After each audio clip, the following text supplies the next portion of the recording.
Hello everyone, and welcome to this wide-angle shot because, well, this box is very square. So this is, in fact, the Imperial Shuttle, set 75302, rated for ages 9 and up.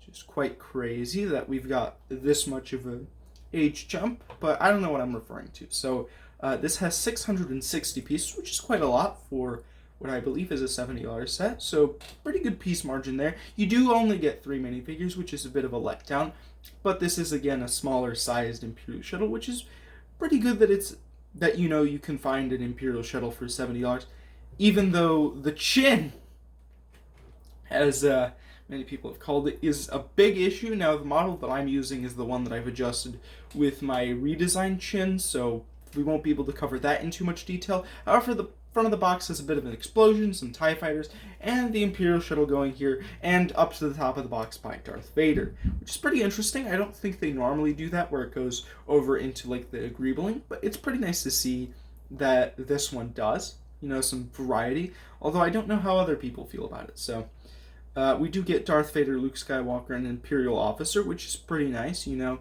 little bit of diversity in characters, but also Darth Vader does not have any arm printing, which is very upsetting for a set when, in the same span of time, they were producing a Darth Vader with arm printing. So, very sad here, but let's move on to the back. Now the back has some nice features like the folding of the wings, you've got yourself the stud shooters, you've got yourself the Imperial Officer climbing into the cockpit, and you've also got the nice opening at the top so that it's easy access to put 2 minifigures in there. I don't know if more can fit, but you can definitely fit the 2 that have the seats, so quite good access to the interior, which is not something that you can see in the other Imperial shuttles, so it's pretty good to see this in this one. Still kind of a letdown in some areas, but it does have some nice features on it, so we'll get into that more in detail right after the minifigures. Now up first we've got our imprisoned Luke Skywalker, which is pretty interesting to see, another Luke Skywalker with no leg printing, so it's pretty sad. However, he does have a very shiny belt buckle with some utility there, so that's pretty nice. He also does have his black robes here, which he does not have the flipped over side to show the white underneath, but still it's a pretty clean design with a little bit of a square in the middle to kind of show off a little bit of fabric, and you also do have like a little bit of a collar piece, which is pretty interesting. So overall, pretty simplistic, but a nice design. He is a little bit on the smuggish face. He doesn't really have an expression in this here look, but he does have himself some like dark blonde hair, which is pretty simplistic but works with the figure.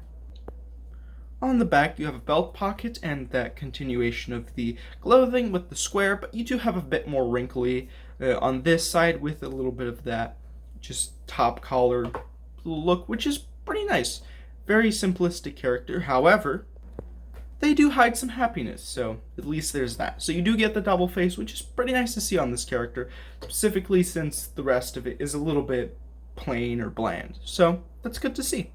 Darth Vader is also included in the set, and he's both dominating and disappointing at the same time with a lack of arm printing, which is very sad to see. However, he does have a really nice and well done robe, specifically because of all of his droid parts here. He's got that nice chest cavity in the center, which has got all of these different buttons and aesthetics there to kind of help his robotic suit function. He's also got a belt with a lot more utility than you could possibly see, with all of this green and red, which kind of pops out. You get that slight just adjustment of flavor through the coloring, but it's drowned out by all the black that surrounds it, with all the robe that kind of passes down through the legs and all those lines that kind of follow suit. And then up at the top you've got this little shoulder armor padding, which is this light gray and black, which kind of ties the outfit all together. And then you've also got the redesigned Darth Vader helmet, which looks really good and kind of fits in with the aesthetic. So you can open it up and you still have some of that helmet remaining, with a very pale face with some very tired Darth Vader, Anakin Skywalker eyes there. But he does have 2 lightsabers, specifically a green one and a red one, because he's chained up Luke Skywalker to take him to the Emperor. However, on the back, he does have a bit of scarring as expected, and under the cape, there's again those battle armors, which are still a little bit blocked by the cape, and also the belt, and also some of those lines. But overall, a nice figure. Unfortunately, no arm printing. And finally, an Imperial officer who was not expected to get any sort of arm printing, but they do have leg printing, which is pretty nice to kind of match their uniform. It's very blocky-esque because of all the squares located on it. It does have a very nice buckle on the belt, which has a little bit of a swirl, which is pretty nice to see, something different. They do have a headset, and they're pretty ready, they don't have any particular emotion. They're just kind of there, living it out, and they've also got a little black hat with a little bit of a dot. They don't have any special roles, they don't have any markings, but they do have their small mini blaster to kind of fight off any rebels, but they're not going to do much with that. But still a nice inclusion, sometimes an officer is bad, sometimes an officer is good, but in this case I think it's acceptable because it's something a bit different. You've got yourself an all-black officer, which we don't have in the current lineup, and sometimes when there's a lack of officers, one just a set is pretty nice to have. Although we do have quite a decent selection of officers currently, but I think this one kind of fits in because the rest of them are a bit different, so I think it's alright. And I appreciate it. An officer once in a while is pretty nice. Now on to the flyby of the ship, and the ship itself is very nice. It has a lot of good detailing. It has some back turrets right here, which is very nice. A little bit of accuracy there. The thrusters are quite interesting. It does have the wings which fold up quite easily. It's got some blasters, 2 on the actual segment of the wing, and then 2 on the wing itself. Very interesting. And then the stud shooters, of course, at the front, with some nice angling, with a sticker over there. I forget if that's a sticker or print. Feeling it, that's a print, so pretty nice to have a printed piece there to kind of not worry about ruining the aesthetic of it with stickers, so that's pretty nice. And then also you've got the large fin up at the top to kind of angle out the build. If you lift up this, you can lift this entire section up, and it does stay up unless you push it down a lot, but due to the mechanism, it does stay up very nicely, so it won't fall on you, which is really nice, and surprisingly quite a useful feature if you're going to be putting minifigures in there. Now, of course, you've got 2 slots, one there for your minifigures. You can also fit a blaster right there, which is very nice, if it doesn't get obstructed, which it shouldn't. So depending on how you place your blaster, it should be fine. You can easily fit minifigures even if they have a cape.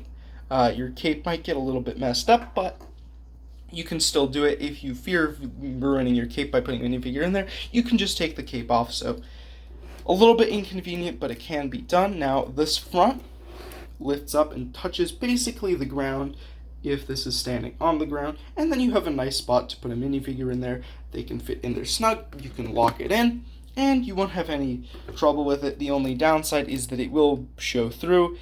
Here's what I was talking about. The chin changes just so that it's a bit more flush. It's not perfect in any means, but it does look better. The landing gear itself is pretty small there. It's nothing too crazy, but it does work.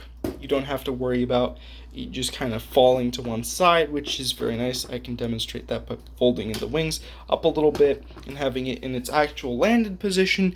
It's not tipping to either side.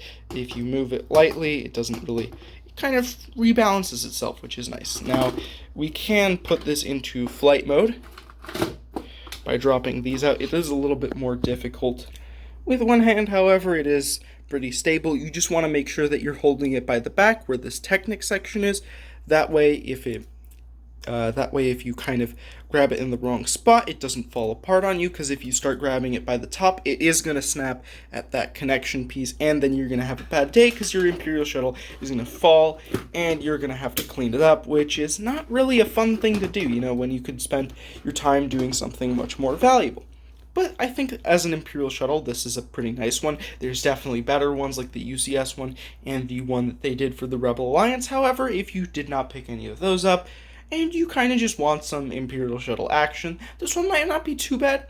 It isn't that expensive compared to the other ones, which are way out there in the price range. So if you just want an Imperial shuttle for something simple, you can either make your own, or you can just pick this one up for $70, which isn't that bad, and it also goes on sale pretty regularly for $56. So you're not even overpaying that much. So realistically, if you need an Imperial shuttle, this one's not that bad. So if you're interested, you can check this out, and if this review was helpful, then it probably wasn't, knowing me and what I say. But hey, I hope you enjoyed. See you next time. Bye.